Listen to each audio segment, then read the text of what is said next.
하루는 마트에서 담배를 사고 나오는 길에 앞 계산대에 낯익은 여자가 서 있었습니다. 아주 오랜만에 만난 동네 누나였습니다. 타고난 장난기가 발동하여 그녀의 어깨를 살짝 쳤더니 깜짝 놀라 고개를 획 돌렸습니다. 저 정우입니다. 그동안 잘 지내셨죠?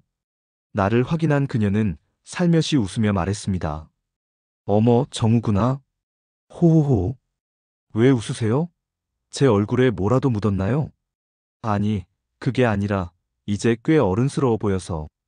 그녀는 나를 위아래로 한참 동안 훑어보았다. 너무 쳐다보시는 거 아니에요?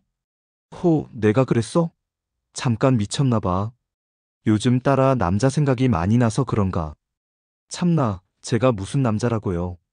만날 때마다 맨날 꼬맹이라면서요. 그건 정말 꼬맹이였을 때 얘기고. 그럼 지금은 꼬맹이가 아닌가요? 그렇지. 이제는 꼬맹이라고 부르기엔 너무 컸지. 그나저나 아줌마도 한동안 못 본 사이에 엄청 예뻐지셨네요. 요즘 관리받거든. 운동도 꾸준히 하고, 나도 이제 좀 달라져야지. 나 얼마 전에 이혼했잖아. 이혼을요? 남편분과 무슨 문제라도. 동네에서도 인꼬부부로 소문이 났던 터라 이혼 소식은 무척 놀라웠습니다. 저 초등학교 다닐 때 아줌마 좋다고 편지로 고백한 거 기억나세요? 발렌타인데이 때였던 것 같은데요. 아마 그랬을걸? 어릴 때 짝사랑했었잖아요. 그러고 보니 그러네. 벌써 10년도 훨씬 넘었구나. 세월 참 빠르다. 그때 생각나세요? 유부녀라서 고백을 받아줄 수 없어 미안하다고 하셨던 거요. 내가 그랬었나? 그때 차여서 상처받고 얼마나 울었는지 아세요? 그렇게 진심인 줄은 몰랐네. 울기까지 하고 말이야. 그나저나 지금은 더 예뻐지셔서 큰일입니다. 거짓말인 줄 다 알지만 그래도 기분은 좋네. 이제는 이혼하셨으니 유부녀 아니시죠? 뭐야, 나한테 장난치려고 그러지? 그때도 지금도 장난 아니에요. 그나저나 자꾸 더 예뻐지시면 다른 남자가 넘보게 되고 그때는 경쟁자가 나타나 삼각관계라도 되면 곤란하겠네요. 걱정 마. 아직은 남자 만날 생각 전혀 없어. 혹시 모르니 앞으로 잘해야겠다고 말했습니다. 누나는 얼마나 잘하는지 두고 봐야겠다고 답했습니다. 저는 누나와 이야기하면서 이런 여자를 어디서 만나겠냐는 생각이 들었습니다. 눈이 크고 아름다운 눈동자를 가진 얼굴. 오늘은 속눈썹을 하고 옅은 화장을 한 갸름한 얼굴이었습니다. 모든 것이 마음에 들지 않을 수 없었습니다. 이거 주세요. 집까지 들어다 드릴게요. 그렇게 말을 건넸습니다. 아줌마는 머뭇거리며 별로 무겁지도 않다고 했기에 얼른 장바구니를 빼앗아 들었습니다. 집까지 걸어가면서 이런저런 이야기를 나누었습니다. 이혼하느라 그동안 바빴다고 했습니다. 어쩌면 이 동네를 떠나야 할지도 모른다고 덧붙이면서 현관 앞에 짐을 두고 가라는 말을 들었지만 집 안까지 들어갔습니다. 무엇이든 시작한 것은 끝까지 마무리해야 진짜 남자다운 것이라고 이야기했습니다. 그러자 깔깔 웃으며 귀엽다는 말을 들었습니다. 이거 어디에 둘까요? 라고 물었다. 주방 냉장고 앞에 두면 돼. 라는 답이 돌아왔습니다. 깍두기를 담글 예정이라고 합니다. 라면을 좋아하는 아이가 꼭 깍두기를 곁들여야 한다고 말하면서 저도 깍두기 좋아해요 라고 말했습니다. 그러자 깍두기를 담그면 조금 가져다 주겠다고 합니다. 애기하고 둘이 사는 거예요? 라고 조심스레 물었습니다. 그래서 동네 소문 나기 전에 이사갈 계획을 세우고 있다고 합니다. 가까이 살면 좋겠다고 했지만 이사를 간다니 아쉬운 마음이 들었습니다. 다행히도 옆 동네를 알아보고 있다고 하네요. 아이의 학교와 학원 문제 때문에 멀리는 가지 못한다고 합니다. 근데 언제 여기 내려왔어? 라는 질문이 이어졌다. 보름 정도 되었다고 답했습니다. 못 본 지 꽤 됐다고 하니 졸업하고 취업하느라 이래저래 바빠보지 못했으니 5년은 된 것 같다는 이야기가 오갔습니다. 못 본 사이에 인물이 더 좋아졌네. 남자다워졌어. 라는 칭찬이 들렸습니다. 정말이에요? 그럼 고백하면 받아줄 건가요? 라고 농담을 던졌다. 어머, 징그러워. 는 농담 섞인 대답이 돌아왔습니다.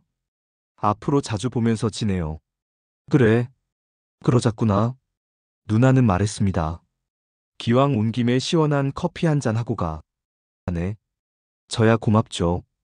자연스럽게 거실 소파에 몸을 기댔습니다. 잠시 후 그녀는 얼음이 듬뿍 들어간 아이스커피 한 잔을 타와서 건네주더니 옆으로 비스듬히 앉았습니다. 아줌마는 집도 이쁘게 잘 꾸미고 외모도 여전히 아름다우세요. 피식 웃으며 말했습니다. 살다 보니 정우한테 별소리를 다 듣네. 바쁜 사람을 내가 너무 오래 붙잡고 있는 건 아니지? 전혀요. 저 가진 게 시간뿐이잖아요. 얼마 전에 여자친구랑 헤어졌거든요. 여자친구랑 헤어졌어? 네, 제가 차였어요. 그랬어. 우리 정우. 키도 크고 인물이 훤해서 여자들한테 인기 많을 것 같은데. 그러게요. 저도 제가 왜 차였는지 모르겠네요. 그럼 전화해서 물어봐. 왜 그랬는지. 연락이 안 돼요. 환승 이별당했거든요. 어머나, 너도 힘들었겠다. 그랬구나. 근데 서울에 안 가? 1년 휴직했는데 전근 신청되는 거 봐서요. 뭐, 여자 때문에 휴직까지 했다고? 그게 여친이 아무래도 제 회사 동기랑 바람난 것 같아서요. 참나, 그런 일이 있었구나. 그리고 저 그렇게 인기 없어요. 아줌마처럼 이뻐해주는 여자가 잘 없던데요. 그래. 내 눈에는 정우가 최곤데. 최고면 뭐예요?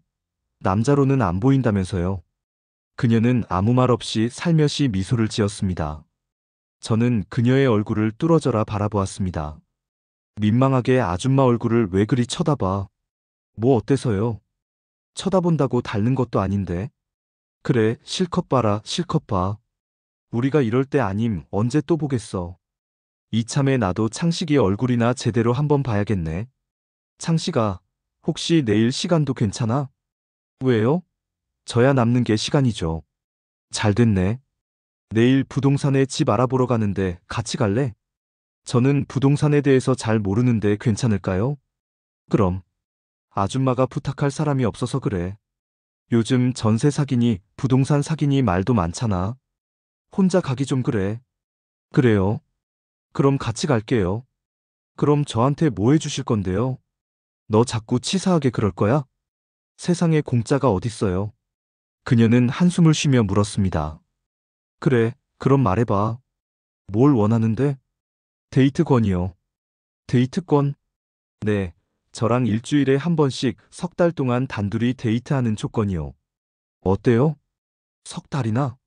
조건이 너무 심한 거 아니야? 취미 겸 총각이 아줌마 데리고 놀러 다니면 아줌마도 좋은 거죠. 한참을 고민하더니 결국 웃으며 말했습니다. 그래, 알았어. 그렇게 하지 뭐. 아싸. 뭐야? 자꾸 놀리기야. 그렇게 다음날 함께 부동산을 가기 위해 만났습니다. 그녀는 화사한 하늘색 원피스에 살색 스타킹을 신고 있었습니다. 왜 이렇게 예쁘게 하고 나왔어요? 뭐, 평소처럼 하고 나온 건데. 정우야, 너가 운전할래? 네, 그러죠. 일주일 동안 함께 부동산을 돌아다니며 집을 알아보았습니다.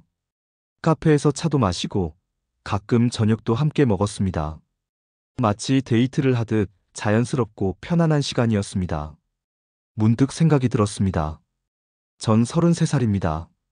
몇 개월 전 몇 년간 다니던 회사를 휴직하게 되었습니다. 그만둔 이유는 입사 동기였던 여자친구 때문이었습니다. 1년 넘게 잘 만나오던 중 뜬금없이 헤어지자는 말을 들었습니다. 이유를 물어도 대답하지 않았고 메시지로 이별을 통보했습니다. 이후 연락도 받지 않았습니다. 가끔 회사에서 마주치면 차가운 표정으로 모르는 척하는 모습이 너무 슬펐습니다. 시간이 지나 들려온 소문을 통해 함께 친하게 지내던 직원과 사귄다는 사실을 알게 되었습니다. 상황을 돌이켜보니 환승 이별이 분명했습니다.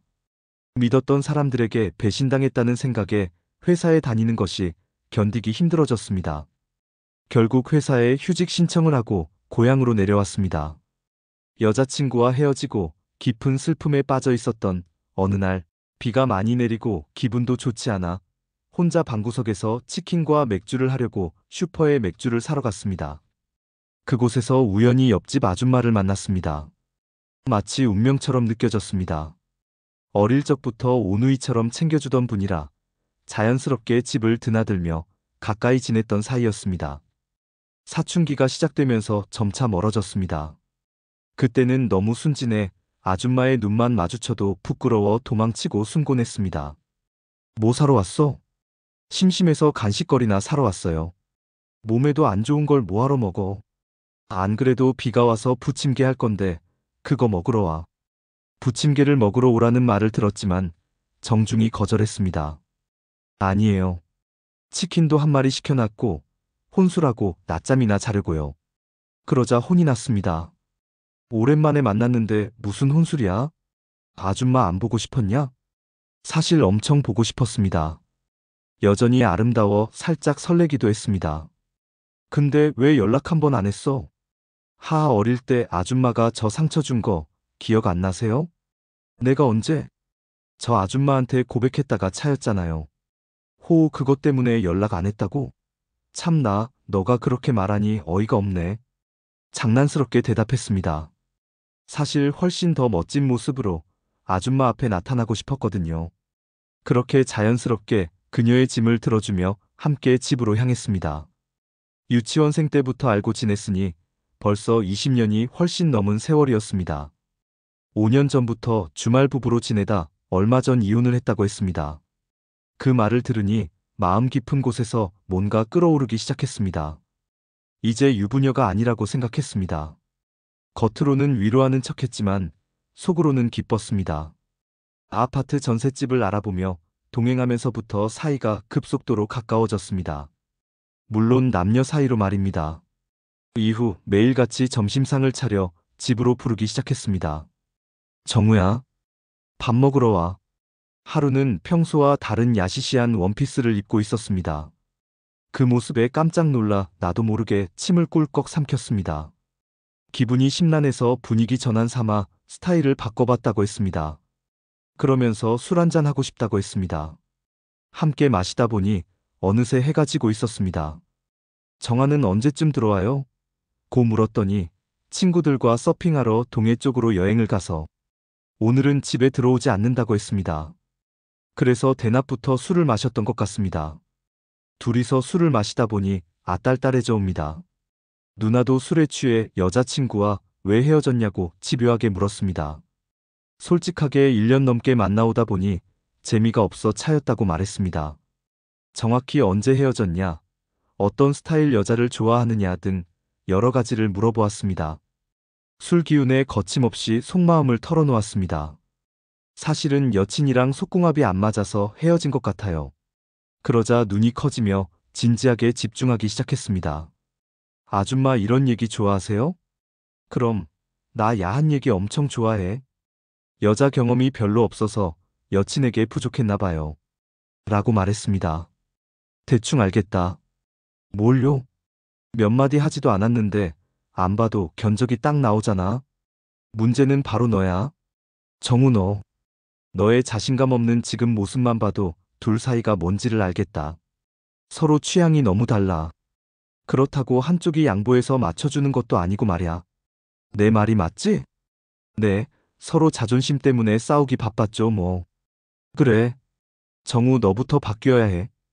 그럼 제가 어떻게 바뀌어야 하는 거예요? 이후 디테일한 이야기까지 하며 여자들이 어떤 걸 좋아하는지, 무엇이 가장 문제였는지 등을 물어보기 시작했습니다. 선생님이 된 것처럼 설명을 이어갔고 대화의 농도는 점점 깊어졌습니다. 그렇게 만난 지 6개월쯤 되었을 때였습니다. 딸 정아가 호주로 2년간 유학을 가게 되었습니다. 어느 날 우리는 서로를 바라보며 말했습니다.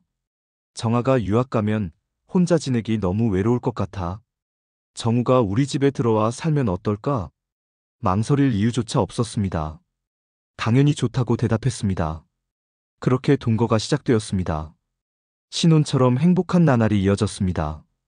시간은 순식간에 흘러 어느덧 누나의 딸 정아의 귀국이 다가왔습니다. 정우야, 곧 정아가 돌아오는데 우린 어쩌면 좋아? 난 너랑 떨어져 지내기 싫은데. 저 또한 같은 마음이었습니다. 떨어져 지내게 된다면 더 이상 인연이 이어지지 않을 것만 같았습니다. 정아의 귀국이 다가올수록 불안함과 설렘이 교차했습니다. 하지만 더 이상 뒤로 물러설 수 없었습니다. 사랑을 감추며 불안 속에 살기보다는 손을 맞잡고 세상 앞에 서기로 했습니다. 주변 사람들이 어떻게 받아들일지는 알 수 없었지만 서로의 마음을 확신한 이상 당당히 우리의 관계를 밝히기로 했습니다. 남들이 어떻게 보든 상관없었습니다. 우리가 행복하면 그걸로 충분했습니다.